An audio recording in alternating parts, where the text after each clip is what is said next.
नमस्कार, मेधज astro channel पे मेधज परिवार और संस्कार में आप सबका स्वागत है। दिन सोमवार 6 अक्टूबर 2025। देखिए, इस पंचांग के वीडियोस में मैं ज़्यादातर वीडियोस में कुछ ना कुछ आपको बड़ी चीज़ों का हिंट देता हूँ। उसको आप नोट करते जाइए और उसका कोई एक संकलन जरूर बनाइए। ये आपके आने वाले समय में बहुत काम आएगा। बहुत ही जल्दी मैं एक श्रृंखला शुरू करने जा रहा हूँ। मैंने सोचा कि प्लैनेट एंड राशि बोलूँ, उस पर तो बहुत सारे लोग बोलते ही रहते हैं। नक्षत्रों के बारे में बोलूँ, उसमें भी लोग बोलते ही रहते हैं। अलग क्या हो, तो मैंने सोचा कि 365 दिन में जो लोग हर रोज पैदा होते हैं, हर दिन के बारे में लोग जो जन्मे हैं, उनके बारे में अलग अलग प्रकार से मैं विवेचना करूं।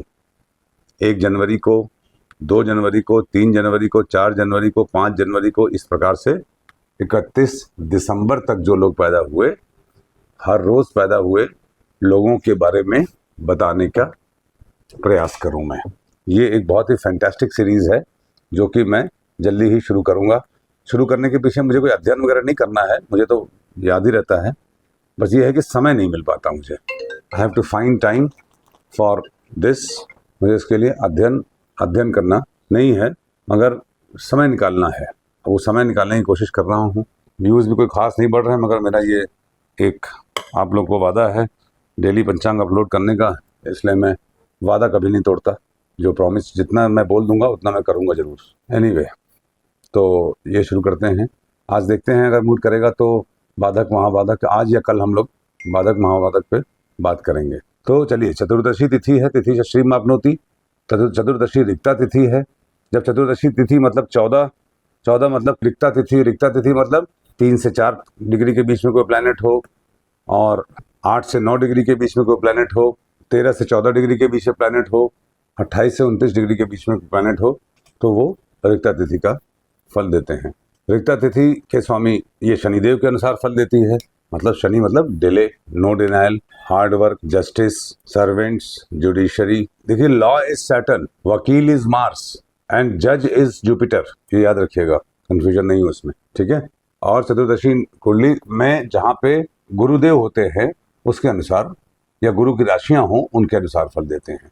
गुरुदेव अतिचारी स्पीड से है, धनु और मीन राशियों के स्वामित्व हैं, और चतुर्दशी तिथि पर दग्ध हो जाती हैं सारी 200 राशियां। इसका मतलब धनु और मीन तो दग्ध हो गई। तो आपको कन्या और मिथुन पे फोकस करना है चतुर्दशी तिथि के दिन। वारात आयुष्यवर्धनम, वार है सोमवार, सोमवार मतलब चंद्रवार, चंद्रवार मतलब चंद्रमा। चंद्रमा मीन राशि में है, वक्री शनि के साथ हैं, उत्तरा भाद्रपद नक्षत्र में है। उत्तरा भाद्रपद नक्षत्र से शायद अब चंद्रमा चले गए हैं पूर्वा भाद्रपद, फिर भी सेम राशि में है तो माने ही जाएंगे। शनि चंद्र का पुनर्फु योग, विष योग, अर्धनारीश्वर योग, ये याद बन रहा है।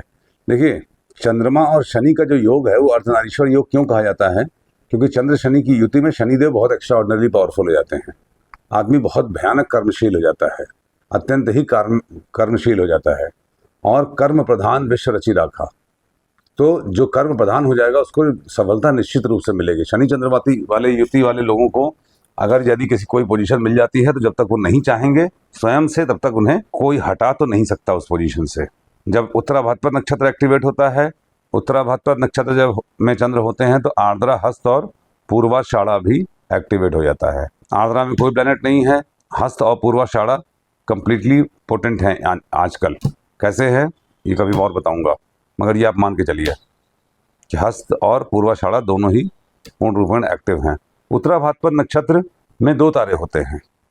तारों से कॉन्सेप्ट ये है कि ये घटनाएं इतने इतने दिनों बाद रिपीट होती हैं, मुहूर्त विचार में इनका संज्ञान लिया जाता है। और देखिए, एक मैंने आपको बताया था, बीच में रह गया, किसी ने याद भी नहीं दिलाया, कि नक्षत्रों को समझने में आपको ये समझना बहुत इंपॉर्टेंट होता है कि नक्षत्र देखिए 3 प्रकार से देखे जाते हैं: ऊर्ध्वमुखी, अधोमुखी और त्रयंगमुखी। ऊर्ध्वमुखी मतलब फ्यूचरिस्टिक चीज़ें, अधोमुखी मतलब रिसर्च, डिगिंग, इंटरनलाइजेशन, अपने अंदर की चीज़ें, सीक्रेट, ये सब चीज़ें। और त्रयंगमुखी मतलब दोनों तरफ देखना। कोई नक्षत्र या तो ऊपर देखता है, या नीचे देखता है, या चारों तरफ देखता है। तो जो चारों तरफ देखता है वो राजसिक स्वभाव हो जाता है, जो अधोमुखी होता है वो तामसिक हो जाता है, और जो ऊर्ध्वमुखी होता है वो सात्विक हो जाता है। तो ये आपका उत्तरा भाद्रपद नक्षत्र ऊर्ध्वमुखी नक्षत्र है, सात्विक नक्षत्र है। आपको फ्यूचरिस्टिक घटनाओं की तरफ आगे बढ़ना चाहिए, फ्यूचरिस्टिक चीज़ों का ध्यान देना चाहिए, और ये अधोमुखी को, सात्विक और तामसिक को रहने दीजिए, इसको मैं किसी एक दिन अलग से डिटेल में एक्सप्लेन करूंगा। कई लोगों का डिफरेंट मत है, बट इसको लेना कैसे है ये मैं एक्सप्लेन करूंगा। फिलहाल नक्षत्रों के स्वभाव में यही समझिए कि उत्तरा भाद्रपद ऊर्ध्वमुखी नक्षत्र है, मतलब फ्यूचरिस्टिक नक्षत्र है। आज के दिन आप फ्यूचर की तरफ प्लानिंग करने वाले कार्य कीजिए। तो मैंने बताया था कि नक्षत्र मतलब वाई इट विल हैपन, तो वाई हैपन मीन्स फ्यूचर के लिए it will happen, because there is something futuristic within this, इसीलिए घटनाएं आज इस प्रकार से होंगी। योगात रोग निवारणम, योग है वृद्धि योग, वृद्धि योग पूर्वा फाल्गुनी में है, बहुत ही अच्छा नक्षत्र है, शुभ नक्षत्र है, मनुष्य नक्षत्र है और इसके स्वामी बुद्ध होते हैं। बुद्ध भी वर्तमान में तुला में ही है मंगल के साथ, तो वृद्धि योग है। करण है वनिज योग, करण, वनिज करण के स्वामी शुक्र होते हैं। घर से बाहर निकलने से पहले देखिए, लत्ता भूल जाता हूँ बार बार, उत्तरा भाद्रपद से लत्ता कहाँ होगी? छठा। उत्तरा भाद्रपद, रेवती, अश्वनी, भरणी, कृतिका, रोहिणी, छठा नक्षत्र। रोहिणी पे लात है आज। इसका मतलब कोई प्लैनेट अगर रोहिणी में है, he will be uncomfortable, signification with respect to that will be uncomfortable। और जब उत्तरा भाद्रपद नक्षत्र होता है तो उसका वेद भी पूर्वा फाल्गुनी से ही लगता है, तो any planet in Purva Phalguni will oppose that. इसका मतलब क्या हुआ कि योग जो है वो अपोज कर रहा है आज रीजन को, होने वाले कार्यों को अपोजिशन फेस हो रहा है आकाशीय कृपा से। इसका मतलब हमें ये समझना चाहिए कि हमारे एक्ट्स के अंदर कोई इरैशनल चीजें जरूर हम कर रहे हैं जो प्रकृति को पसंद नहीं आ रही हैं। आप अपने कर्मों में ये देखिए कि आज हम ऐसा क्या कर रहे हैं जो प्रकृति के विपरीत है, उस पर विचार करके उस पर करेक्टिव मेजर लीजिए, तो आपको इसका अच्छा फल प्राप्त होगा। घर से बाहर निकलने से पहले आप दर्पण देख के निकलिए, क्योंकि सोमवार है तो आपका दिन शुभ होगा।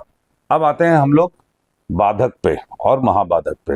देखिए, बाधक और महाबाधक थ्योरी ऐसी है, मैंने आपसे बताया था कि ज्योतिष में किसी को भी सिर्फ यही 4 या 5 सब्जेक्ट्स हैं जो अगर पढ़ लें आप, तो कम से कम किसी भी कुंडली को पढ़ने में, किसी भी समय की गणना करने में, किसी भी मुहूर्त की गणना करने में या किसी भी स्थिति की गणना करने में आपको बहुत सुविधा हो जाएगी। देखिए, ज्ञान मार्ग से धर्म मार्ग, धर्म मार्ग से कर्म मार्ग, धर्म मार्ग से राजमार्ग और राजमार्ग से कर्म मार्ग, ये कुंडली के पहले, चौथे, 7वें, 10वें भावों का रहस्य होता है। एक्चुअली भगवान कृष्ण अर्जुन को गीता में ज्योतिष ही समझा रहे थे। चूंकि 12 राशियों को, 27 नक्षत्रों को समय के कालखंड के अनुसार धीरे धीरे लोगों ने शॉर्टकट में, ट्रांसलेटर्स ने, व्याख्याकारों ने अपनी अपनी बुद्धि उसमें लगाई और हर किसी ने अपने आप को ऊंचा करने के लिए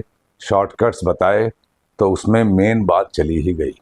देखिए, मैंने आपको घात सिखाया, घात, लत्ता, वेद और बाधक और महाबाधक, ये 4 थ्योरी को ही अगर आप डेली 20 मिनट डायरी में लिखें और उसको रिलेट करें उस समय की कुंडली पे या अपनी कुंडली पे, आप यकीन जानिए आपको ज्योतिष में वैसे ही कॉन्फिडेंस हो जाएगा जैसा मुझे है।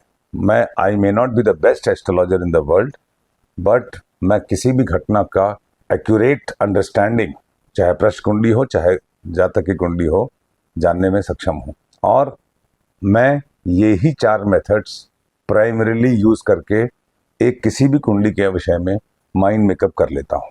ज्योतिष पढ़ाने के बहुत सारे वीडियोस हैं, उसमें आप देखिए, पंचांग के बारे में भी है, ग्रहों के बारे में भी है। आज एक बाधक थ्योरी के बारे में बात करते हैं, जो कि अभी मैंने चर्चा की जिसकी। देखिए, हर एक राशि का एक स्वामी होता है, हर एक राशि का एक भाव होता है। अगर आप कुंडली देखेंगे तो पहली राशि, दूसरी राशि, उसमें पहला भाव, दूसरा भाव, दूसरे भाव में बैठी राशि और उस राशि का स्वामी, इतना तो हम सबको मालूम है। हर भाव को देखिए, उस भाव में बैठी राशि को देखिए, उसके स्वामी को देखिए और उसका स्वामी कहाँ बैठा है ये देखिए। ये तो सिंपल सी बात है, कोई भी बच्चा समझ जाएगा। जो राशियों के 3 प्रकार होते हैं, चर, स्थिर और द्विस्वभाव। तो जो चर राशियां होती हैं, मेष, कर्क, तुला और मकर, इन राशियों के लिए एकादश भाव में बैठी राशि, एकादश भाव बाधक होता है। फॉर एग्जाम्पल, अगर आपका मेष लग्न है तो एकादश भाव में बैठी राशि कुंभ राशि, कुंभ के राशि स्वामी शनि, ये बाधक है। अब ये बाधक किस लेवल का है ये समझने की बात है। अगर ये बाधक बहुत पावरफुल हो गया, जैसे मेष लग्न में शनिदेव उच्च के होकर केंद्र में आ गए या त्रिकोण में आ गए, ये बहुत बड़ी बाधा देंगे। बाधक प्लैनेट अगर इल डिस्पोज्ड है, मतलब 3, 6, 8, 11 में है, तो बहुत अच्छे परिणाम देता है। बाधक राशि में कोई वक्री ग्रह हो तो अच्छे परिणाम देता है। तो मैंने आपको बताया कि ये चर राशियां जो हैं, इसमें 11th हाउस और उनका लॉर्ड बाधक होता है। जब बाधक राशि में कोई प्लैनेट ट्रांजिट करेगा तो भी बाधा उत्पन्न करेगा। अब ये बाधा प्राकृतिक होगी या उस भाव से रिलेटेड होगी, ये उस कुंडली के विवेचना से मालूम चलेगा। जो स्थिर राशियां होती हैं, जैसे वृषभ, सिंह, वृश्चिक और कुंभ, इसमें नवम भाव में बैठा प्लैनेट बाधक होता है या उसमें बैठी राशि का स्वामी बाधक होता है, वो जीवन में बाधा उत्पन्न करता है। मगर यदि नवम भाव में कोई वक्री ग्रह हो जाए तो बाधा शुरू में होती है, बट बाद में जबरदस्त राजयोग भी देता है। वक्री प्लैनेट की बड़ी महिमा है। हमने पंचांग के दौरान इतने दिनों में, महीनों में हम लोगों ने देखा कि जब राशियां दग्ध होती हैं तो वक्री ग्रह अच्छा फल दे देते हैं, बाधक हैं तो अच्छा फल देंगे, महाबाधक हैं तो अच्छा फल दे देंगे। बेसिकली वक्री ग्रह आपको बार बार कार्य करने पे प्रेरित करते हैं। तो करत करत अभ्यास के जड़ मत होत सुजान, practice makes a man perfect.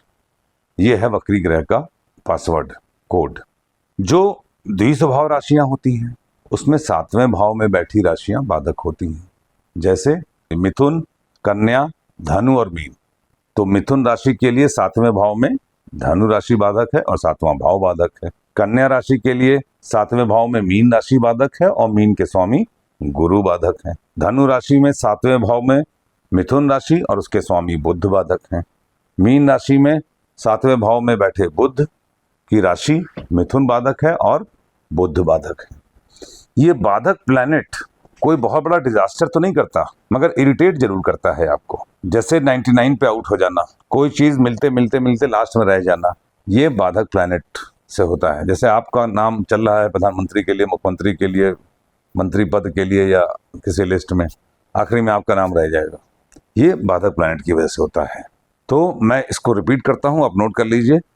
मेष राशि में 11th हाउस मतलब कुंभ राशि, वृषभ में 9th हाउस मतलब मकर राशि, मिथुन में 7th हाउस मतलब धनु राशि, कैंसर में 11th हाउस मतलब वृषभ राशि, लियो में 9th हाउस मतलब मेष राशि, वर्गो में 7th हाउस मतलब मीन राशि, लिब्रा में 11th हाउस मतलब सिंह राशि, स्कॉर्पियो में 9th हाउस मतलब कर्क राशि, सेजिटेरियस में 7th हाउस मतलब जेमिनी राशि, कैप्रिकॉन में 11th हाउस मतलब स्कॉर्पियो राशि, एक्वेरियस में 9th हाउस मतलब लिब्रा राशि, पाइसिस में 7th हाउस मतलब वर्गो कन्या राशि और उनके स्वामी बुध। इन सबके स्वामी भी इक्वली बाधक का फल देते हैं। ये आप किसी भी, जब गोचर में भी कोई प्लैनेट आपको बहुत अच्छा, अब जैसे मान लीजिए आपको ये देखना हो कि आपके सुखों के लिए बाधा क्या है, तो आप देखिए कि आपके 4th हाउस में कौन सी राशि है। अगर आपका वृषभ लग्न है तो 4th हाउस में सिंह राशि है, तो सिंह राशि एक स्थिर राशि है, तो इसके लिए बाधा कौन सा होगा, वहां से 9th हाउस, वहां से 9th हाउस में क्या राशि हुई, मेष राशि। मेष राशि के स्वामी मंगल, मंगल आपके लिए बाधा कारक है और वहां बैठे प्लैनेट भी इक्वली बाधा देते हैं। यदि कोई प्लैनेट वहां पे है तो वो बाधा देगा, वो प्लैनेट अगर वक्री है तो पहले बाधा देगा, बाद में राजयोग देगा। बाधक राशि का स्वामी अगर उच्च का है तो अच्छे कार्य के लिए बाधा उत्पन्न करेगा, मतलब बाधा उत्पन्न करेगा ताकि आपके जीवन में कुछ अच्छा हो। इस प्रकार से आपको घटनाक्रम का विचार करना चाहिए। जो महाबाधक राशि है ये बहुत बड़ा सस्पेंस है। महाबाधक राशि इज द रूट ऑफ बाधा। ये बाधा आ कहां से रही है। महाबाधक राशि को मैं ऐसा समझता हूं कि ये आपके पूर्व जन्मों में किए हुए वो पाप हैं जो आपकी कुंडली में छुपे हुए हैं, जिनको आपको ढूंढना है। जैसे मेष राशि के लिए एक्वेरियस बाधक है, वृषभ के लिए मकर बाधक है, जेमिनी के लिए सैजिटेरियस बाधक है, कैंसर के लिए एक्वेरियस बाधक है, लियो के लिए स्कॉर्पियो बाधक है, वर्गो के लिए भी स्कॉर्पियो बाधक है, तुला के लिए एक्वेरियस बाधक है, स्कॉर्पियो के लिए स्कॉर्पियो महाबाधक है। अब सोचिए, स्कॉर्पियो के लिए स्कॉर्पियो ही महाबाधक है। इसीलिए मैं स्कॉर्पियो राशि को सबसे खतरनाक राशि क्यों बोलता हूं, क्योंकि स्कॉर्पियो राशि कुंडली में जहां पे है, वो एक व्हाट्सएप में मैं एक दिन देख रहा था, सेल्फ डिसअपियरिंग मैसेज। तो उसी प्रकार से स्कॉर्पियो को समझिए, ये लोग अपने काम करेंगे, खुद ही बिगाड़ लेंगे। अगर कोई सेल्फ डैमेज करने में सक्षम होता है तो स्कॉर्पियो वाला, क्योंकि उसका रूट में खुद ही की बाधा है, वो अपने काम को खुद ही डिसरिगार्ड कर देगा। धनु राशि वालों के लिए स्कॉर्पियो बाधा है, 12th हाउस। कैप्रिकॉर्न वालों के लिए कुंभ राशि बाधा है, एक्वेरियस वालों के लिए कैंसर महाबाधा है, और पाइसिस वालों के लिए सैजिटेरियस महाबाधा है। अगर इसको भाव का विचार करें तो मेष राशि वालों के लिए 11वां भाव लाभ एक महाबाधा है। लाभ ज्यादा लाभ का सोचेंगे आपको महाबाधा है, दिस विल क्रिएट बाधा वहां जो 11th हाउस।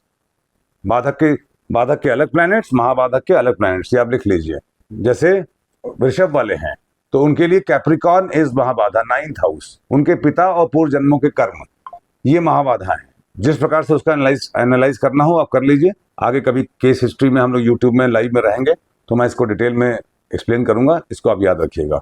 आपका दिन शुभ हो। Thank you very much.